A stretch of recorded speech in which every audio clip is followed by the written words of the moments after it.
Welcome. I apologize. I thought I set this live up for 8:30 like my other shows, but hey, I'm here.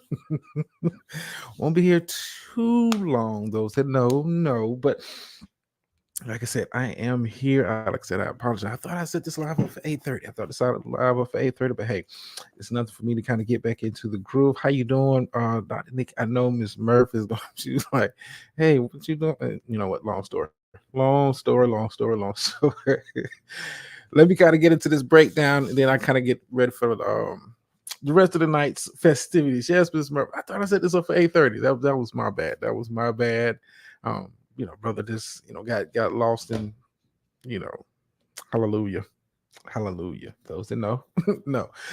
All right. We're gonna go ahead and wrap up the AFC East tonight, man. We're gonna go ahead and wrap it up, and I'm gonna give you my pick for the division winner. Now, I want you to, give me a little leeway with my division pick. This because I picked this team to win the division doesn't necessarily mean this is going to be my Super Bowl team. And we're going to kind of get into the breakdown tonight. Like we said, if you missed out on the week's earlier shows, remember, go back, like, watch, subscribe, thumbs up, thumbs down, whatever.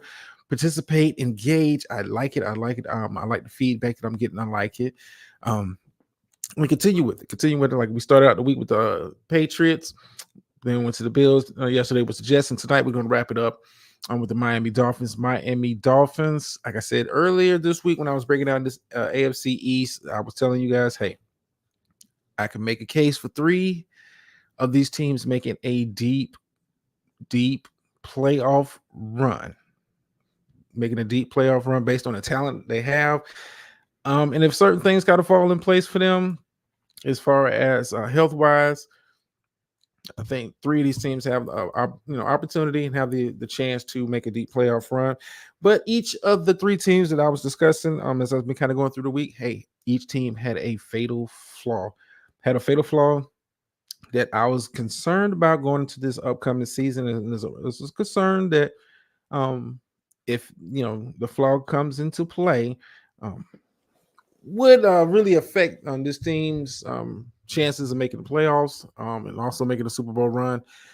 And when we get here to the Miami Dolphins, we're going to start with the most important position on the field, as we normally do, and we're talking about quarterback. You have to kind of look at Tua Tagovailoa, Roll Tide, as being the fatal flaw for the Miami Dolphins, as we saw last year. Through the first 10 games of last season, Tua, you can make an argument, was very much in the MVP conversation. The Miami Dolphins were at the top of the division.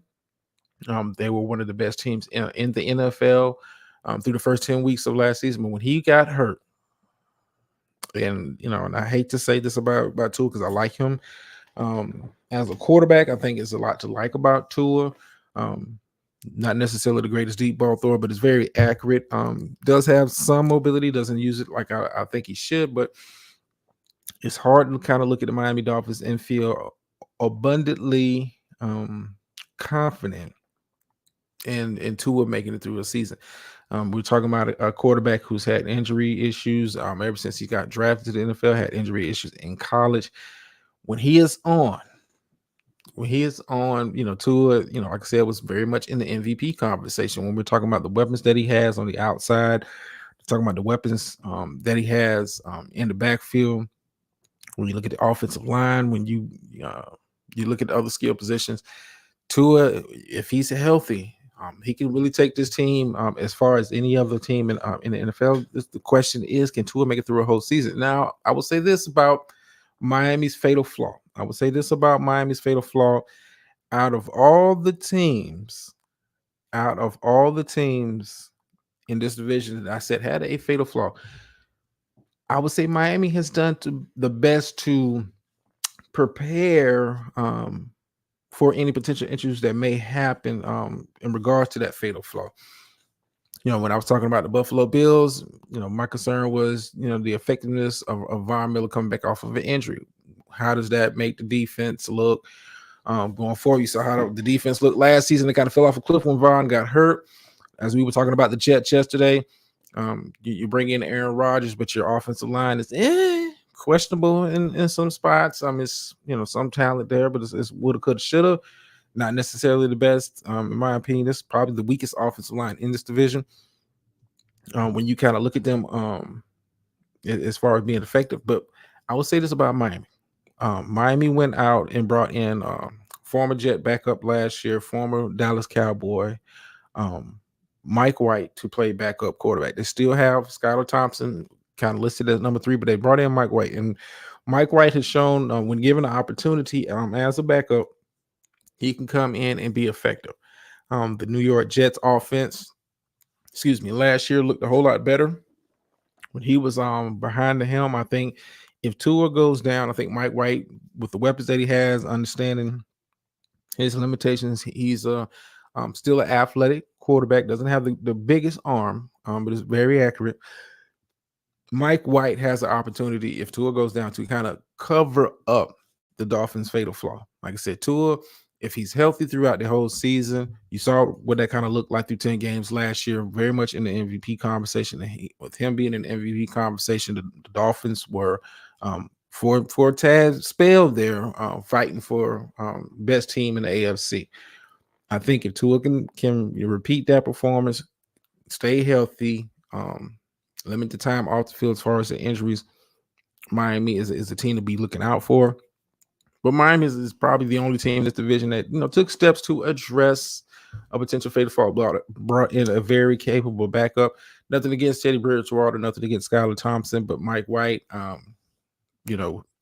in certain situations could have been a starter for some teams last year by how well he played coming in for Wilson last year with the Jets. But like I said, when you get to looking at the pieces that are around Tua, as far as some of the weapons that they have, it's a lot to get excited about. It's a lot to kind of look at and go, oh wow, they brought in some nice guys through free agency, had pretty good moves through the draft. When we're looking at the backfield, Raheem Mostert still slated in as the starter, but it's a lot of depth. It's a lot of depth at the running back position. You also have Joe Wilson as a backup. They drafted Devon Arcane as a potential. He has the potential to possibly be the starter of the future. They still have Myles Gaskins on the roster. So this team has a lot of pieces in the backfield. There's no set Derrick Henry type back with this offense, but these guys can move, can pass, catch. So it's a lot to like with the backfield for the Miami Dolphins. I have no issues there with the run game. Run game was pretty good last year. Wasn't the best, but when you have weapons on the outside, such as Tyreek Hill and Jaylen Waddle, when we're talking about Tyreek Hill, could be in the conversation for the best wide receiver in the NFL, clear number 1. But when you have Jaylen Waddle, who for a lot of teams, and I mean a lot of teams, based on his performance last year, based on his potential coming out of college, Roll Tide, Jaylen Waddle could be looked at as a number 1. So you can have 2 guys who are number 1 type receivers. With Tyreek Hill is definitely solidified his spot in the history books as being a number 1 receiver. I think Jaylen Waddle is well on the way. If he continues along the arc of progression that he has shown, he could be a number 1. He could be a number 1 for a lot of teams. I like Jaylen Waddle. And the question was, when they brought in Tyreek Hill, was Tua going to be able to get him the ball? Everybody looks at Tyreek Hill as the big home run threat. A lot of the damage that Tyreek did last year with some of the numbers, when you really look at it, was the yards after catch. Hey, Tua is very good at the short to intermediate, can push the ball downfield if need be, but it's not really his strong suit. But he was very good at getting the ball to his playmakers. When I'm talking about giving the ball to his playmakers, Tyreek Hill had a fantastic season. Jaylen Waddle had a fantastic season. I do like them bringing in, Braxton Berrios, bringing him over from the Jets as a free agent. I like what I saw from Berrios in the time he was getting opportunities with the Jets. You could really pencil. Braxton Berrios is a slightly faster, to me, Julian Edelman. I like what he does as far as his route running, running plays from the slot, can be put on the outside in certain situations. But I like Braxton Berrios as the number 3. I also like Cedric Wilson. I think Cedric Wilson has an opportunity to fight for that number 3 spot. Top 2 are solidified. But like I said, Tua has weapons. Tua has weapons, guys, that if you get the ball to him, when we're talking about a Tyreek Hill, when we're talking about a Jalen Waddle, when we're talking about a Raheem Mostert, if he can get the ball to the playmakers, and these guys have game-breaking speed at their position. I mean, Mostert is one of the fastest running backs in the NFL. Get the ball to your playmakers, allow them to make plays. I think it's a recipe for success. They had a lot of success with it last year when Tua was upright. When he went down, and the struggles the team had with Teddy Bridgewater coming in, Skylar Thompson coming in, and Tua not being able to play, it really kind of sunk their season when he went down. When we look at the offensive line, it's a lot to like. When we're talking about Teron Armstead, one of the best left tackles in football. When we're talking about Austin Jackson, one of the best right tackles, very solid on the outside. Connor Williams, former Cowboy, has kind of moved around, has played tackle, has played guard. Now he's kind of slated in as center for the Miami Dolphins. I'm not gonna lie to you, I like Connor Williams. A very good what would you call Connor Williams? A very swing piece. A very good swing piece. Not going to be a dominant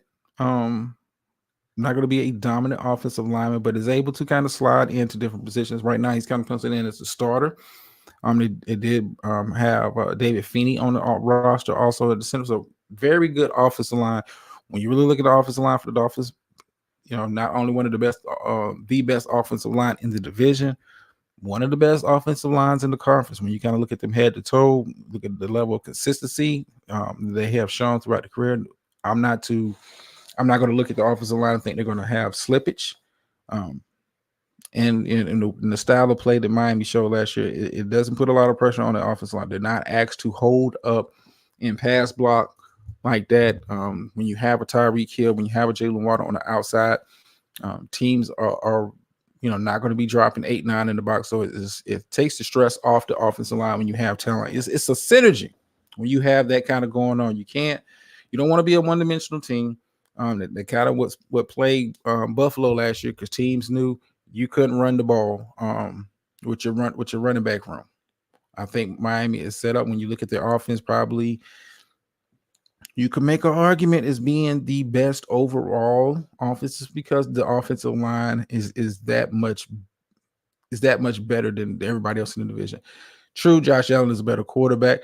I do like the combination of Stephon Diggs and Gabe Davis, but it's hard to argue with a Tyreek Hill and a Jalen Waddle. Then you bring in, like I said, a Braxton Berrios. You have a Cedric Wilson in there. You have a legitimate 3 to 4 strong receivers. These guys are not big receivers. These guys are not going to they can beat you over the top, but this offense is really constructed to get the ball into their hands, get them out in open spaces, and yards after catch was very big for the Dolphins offense last year.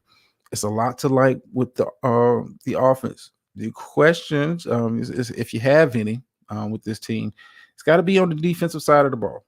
It's got to be on the defensive side of the ball. And we're going to kind of break that down. And then, like I said, as we wrap up tonight's show, I'm going to give you my pick for the division. It's all of this is dependent on guys staying healthy, guys not getting hurt. I'm going to give you my breakdown of the division, who I'm going to pick. But let's look at the defensive side of the ball. It's a lot to like with defensive side of the ball. You have the big guys up front. This team runs pretty much a 3-4-ish type defense. I do like Christian Wilkins. I want to say Wilkinson.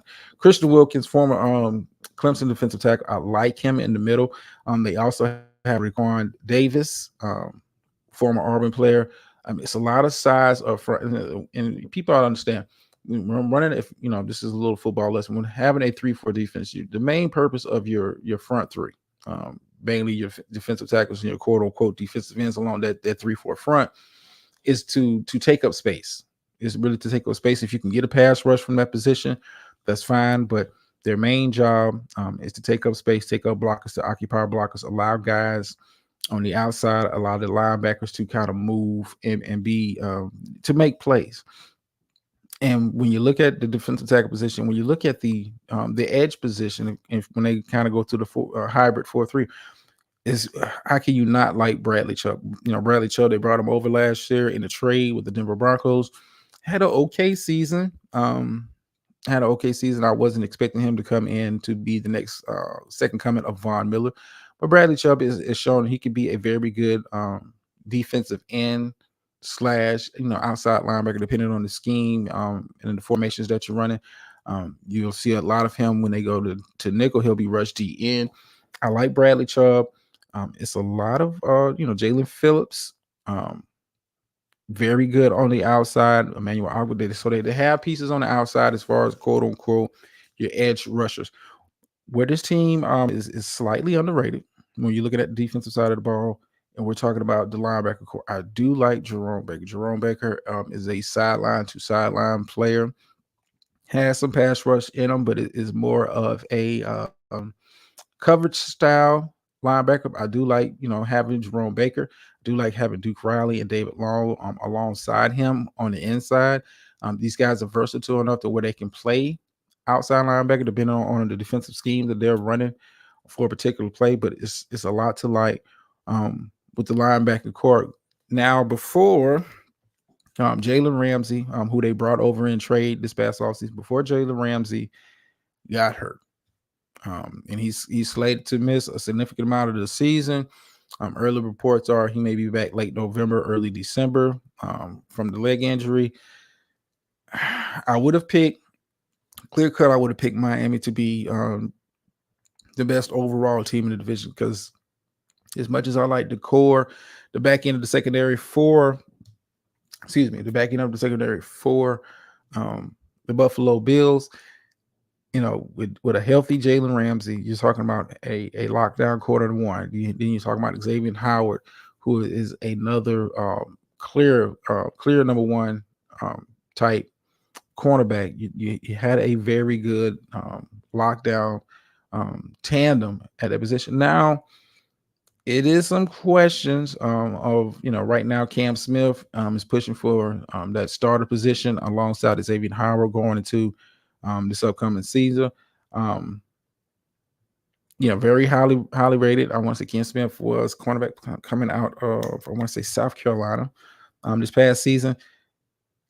I mean, he's a rookie, talented, fits the mold of what they do with the Dolphins. Has a little size on him, has a little speed. It's more of a press man type cornerback. If Jalen hadn't got hurt, and it's unfortunate he got hurt before we kind of actually saw what that looked like over the course of a season, him and Howard on the outside locking guys up. Both guys are not just good at coverage, but also good in the run game. I think Cam Smith will be able to kind of slide into that number 2 position role. He'll have his struggles because he's a rookie. And rookies, is very rare. And rookies are, Sauce Gardner is one of the exceptions at cornerback of rookies coming in and not getting used and abused. Those kind of cornerbacks are rare. But I think Cam Smith is be positioned for a very solid season. I do like the back end of that secondary when we're talking about Javon Holland, Brandon Jones, guys who kind of know their role. Deshaun Elliott is a kind of an X factor for me at the safety position. A very athletic player. You might see him in a lot of the sub linebacker packages when they do run nickel or dime. Very athletic, very good tackler in the open field, but a very athletic guy who, if pressed, could play some slot corner in certain schemes. So it's a lot to like with the Miami Dolphins. Like I said, fatal flaw for the Miami Dolphins is got to be Tua. It begins and ends with Tua. Like I said, this division, like I said, in a perfect world, a perfect season, no guys get hurt, everybody plays to their maximum potential. You can make a case for 3 of these teams making a deep playoff run. And I do see least two of these teams, I'm go ahead and write them in pen as being in my playoff picture for the upcoming season. The other team, I'm going to have kind of write them in with pencil. So how I'm going to break down this division, the Patriots are clearly the cellar dwellers, bottom of the division. I mean, it's not hard to tell. It's not much to really like in New England. I'm going to say the Jets finished third in this division, possibly with a 9-10 win season. Maybe be able to sneak into the back end of the playoffs. I'm just not that confident in the offensive line holding up over the course of the season. And I've seen what Aaron Rodgers looks like when things are not going his way all the time. You've already heard reports coming out. I've already heard reports coming out of Rodgers' attitude kind of flaring up in training camp. So right now I got the Jets as my number 3. And when I really break down these teams, Buffalo fatal flaw is going to be, can they get a pass rush with Von Miller back on the team? When I look at the Miami Dolphins, can Tua stay healthy? I'm going to lean towards the Miami Dolphins is going to be my pick to win the division. I do think Buffalo makes it to the playoffs. I still have Buffalo as one of my tier 1 teams, and here's the reason why I say, the Dolphins are going to be my team to win the division. I think the Dolphins are going to be more hard pressed to win the division. They're going to be really pushing to have home field advantage throughout the playoffs. Because as much as I like the squad, I don't think this is a team that can go into a Kansas City late December, January, and win a game. I don't think they can go into a Cincinnati late December, January, and win a game. This team is built for warm weather, dome type situations. And that's just my pick. I got Miami Dolphins as the clear cut AFC East division winners going into next season. I do think it's going to be a fight between them and Buffalo throughout the whole season. The Jets are going to be lurking there on the outside looking in for the most part. But it wouldn't surprise me with the Dolphins, how their team is set up. And if you guys stay healthy for the most part, you're talking about a 12, 13, maybe 14, depending on how the schedule kind of breaks for them. But you're at least talking a double-digit win total for this upcoming season. I think Buffalo, if Von Miller is not at 100% ready to go for the full ride of the season, the defense is going to struggle. You saw it last year. I think if Tua gets hurt, it's going to be a slight drop off. But I do think bringing in Mike White to play backup quarterback, a guy who has shown at every stop, when given the opportunity, he can manage a game plan. And when you have playmakers, on the outside, just get them the ball and allow them to work. And that makes it so much, life is so much easier for a backup when you have the kind of playmakers that they have on the offensive side of the ball. And the fact that, in my opinion, the Miami Dolphins have the best offensive line in this division. So that's going to allow who's ever at quarterback to be have a modicum of success. I think Mike White is an upgrade over Teddy Bridgewater, and I like Teddy. But he's just as brittle as Tua. Mike White shown, hey, he can get out of the pocket, he can make plays, and playing behind playing behind the poor offensive line that they had with the Jets. So yes, thank you, Ms. Marcus. I could have swore I set the show up for 8:30, but hey, Miss Dots got on me. She's like, hey, you late for your show. I was like, what the hell you talking about? Hey, 8:30. I was like, oh, I forgot I set this one up. Monday kind of threw me off my routine. So hey, I'm getting it. I'm in there. So I got the Miami Dolphins as my pick for the division as going into this upcoming season. I do think Buffalo's going to be right there in the hunt. Playoff, when we get closer to the playoffs, when we kind of talk about seeding, how teams going to be matching up, that kind of stuff, we'll do a more in-depth breakdown. But I do have Dolphins. It may not be a popular pick. If you disagree, agree, make sure to like, share, subscribe, all the good stuff. Leave a comment. I try to get back to you in a timely enough process. And like I said, what I got? Housekeeping. I want to do housekeeping. I may be pushing back the college football show to early Sunday. I may do that, or I could do a show early Sunday, discussing some of the things going on with college football as we look forward to the upcoming season. I think season kicks off August 26th. I want to kind of get the breakdown in there, get some of my predictions, talk about some of the conference shakeups. What is the landscape looking like with college football going forward into the new season? Next week, I'm thinking of doing NFC North. I think I'm going to be doing the NFC North, and then I'm going to follow that up on the following week with the AFC North. I'm trying to get all this done before the season start, but I got to kind of see what my schedule looks like and kind of break it down. So I may be cramming a couple of these divisions or divisional shows. So we'll see. We'll see. I thought I had it planned out properly. I may still do, but if I got to cram and that means a longer show. Hey, much higher with me. Yay! All right. So let me kind of get up out of here. As always, it's always appreciated. Thank you for coming through. Thank you for listening to little old me as I kind of delve into the world of sports, and hope you've been entertained and enjoying the shows and that kind of stuff.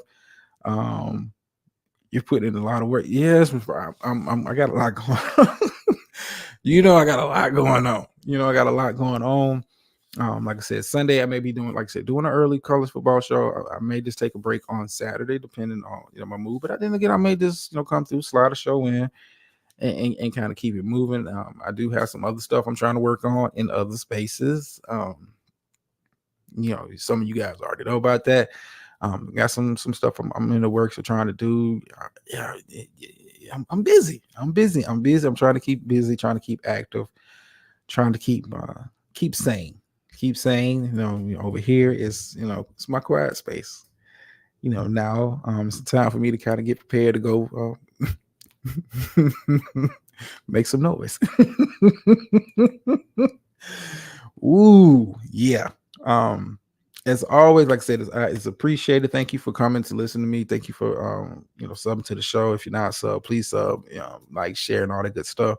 It's always appreciated. Like I said, next week we'll be doing NFC North. Then we're gonna be following back up with the AFC North. We'll see what the kind of timeline looks like, schedule. I want to be kind of done with all of this before the season kicks off for real. So all my predictions and picks will be in.